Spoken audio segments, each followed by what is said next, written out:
ایمان بدنو میذاره، کوروش فقط هول میده، گردنو میگیره میره واسه یه خم، بعد نمیتونه، میره واسه کمر، بازم نمیتونه. ایمان خیلی چغره، وزنی هم نمیخورن به هم،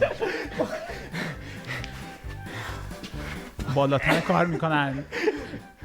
کوروش داره از سبکای کشتی آزاد کمک میگیره، هول میده، میره بیرون، نرفته. مربی میتونه الان یه کارت اعتراض بده، بازم هول میده بیرون. کوروش بالاخره یه امتیاز میگیره. بریم. دو بنده سفید از نفس افتاده. الان کوروش میتونه دو بنده سفید از نفس افتاده. عقده‌ایو ببین، عقده‌ایو ببین.